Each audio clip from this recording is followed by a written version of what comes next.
Okay, you guys, so this is video lesson number 4 for chapter 5, and this is actually going to be an assignment for you. What you're going to do is you're going to be analyzing two different streams, stream A and stream B, and you're going to be looking for the number of different species in stream A and stream B. You're not only going to look at the relative numbers of each species, but you're also going to be seeing the relative distribution of them within that population, okay, of different species. So imagine this is stream A,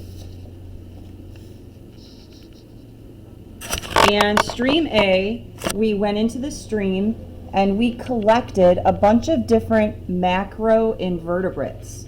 And so each one of these dots is a different species of macro invertebrate. The first species, the red dot, is actually, I'll write it on here, and you guys should write this down too. The red is a mayfly larva. Purple is a dragonfly larva. Green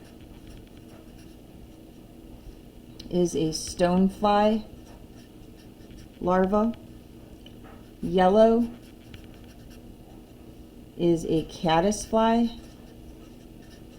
larva. Red with a black around it, like a black border, is a water penny.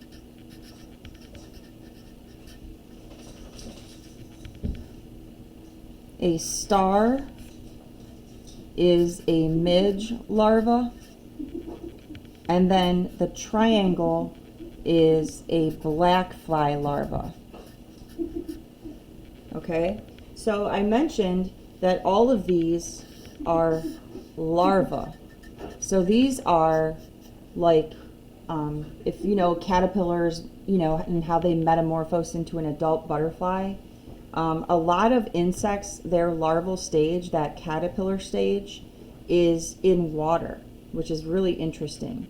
So these are the aquatic babies of what would be a terrestrial insect. Okay, so these are all insects. You may have heard of dragonflies or stoneflies. Mayflies are like those June bugs I talked about, that are indicators of really good water quality. And walleye and perch love them. If you remember, they're June bugs, mayflies, Canadian soldiers, they call them sometimes. So these are all like aquatic versions, so they're all gill-breathing forms of an insect, but at the larval stage. And then when they develop or metamorphose and become adults, they leave the water and they become terrestrial flying insects. Okay? So these two streams, we took samples. And what I would like you to do is, if you have this written down already, what you can do is maybe next to it put stream A and then stream B, and what you're going to do is count. Okay, so for example, in stream A, we're going to go ahead and count the red dots, or the mayflies.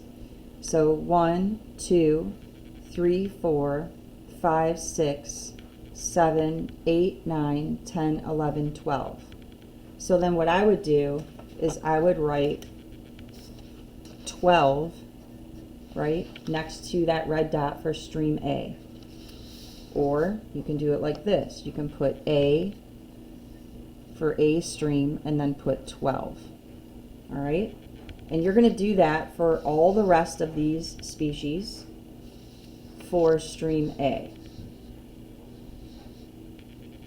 So what you could do right now is pause the video and count, and then I'm going to show you stream B.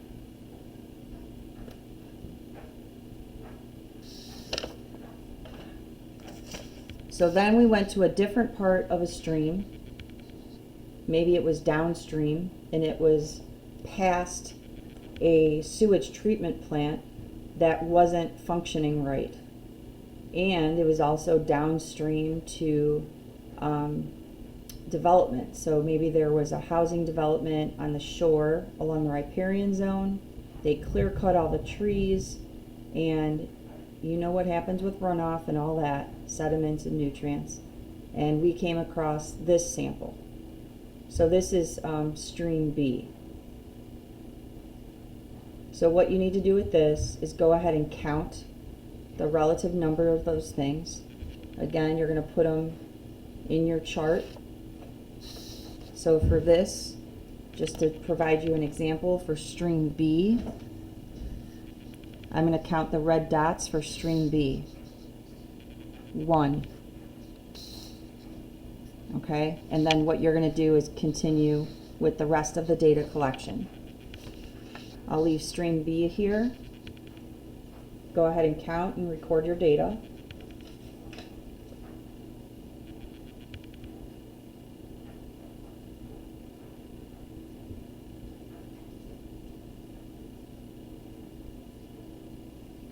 All right, and what I want you to do is answer the following questions.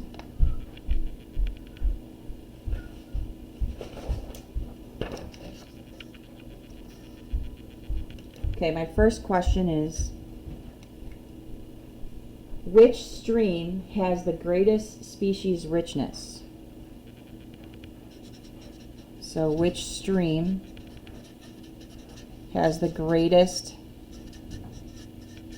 species richness? Okay, so if you remember, species richness is the number of different species in an area. So which stream, stream A or stream B, based off of what you've collected, has a greater number of different species? Okay, we are going to follow that up with data. So not only are you answering this question, stream A or stream B, but you also want to provide data to support your claim. Okay? The second question,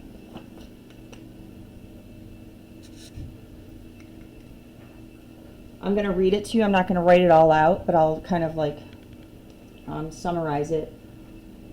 So listen to this. Scientists often use aquatic insect communities as indicators of water quality. Streams that are polluted can have low species evenness. So again, polluted streams, low species evenness, and can be dominated by pollutant-tolerant taxa. Taxa meaning groups of organisms, like a group of species, like midges and black flies. So midges and black flies are both pollution-tolerant species. Okay? So they can tolerate pollution. Based on this information, which of the two streams is most likely to be polluted? Okay, so again, here are the different species. They said that pollution-tolerant species are midges and black flies, so they can tolerate pollution. And also, another characteristic of a stream that is polluted is that they have low species evenness. So they don't have an equal number of every species. There's always like, one or two that are dominating that number. So what you need to do for number 2 is provide the answer on which stream is most polluted. So you're going to either write stream A or stream B. And you want to circle one of those. And then you want to justify that choice. Why is it considered polluted? Okay, what are the traits in either stream A or stream B that make you conclude that it is polluted. I'm going to go ahead and I'm going to show you guys both streams side by side, hopefully, if it'll work.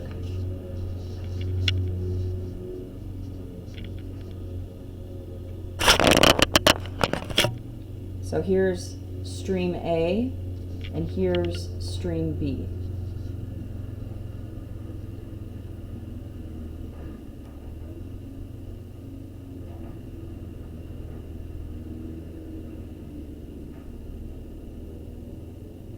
And you can pause your video if you need to.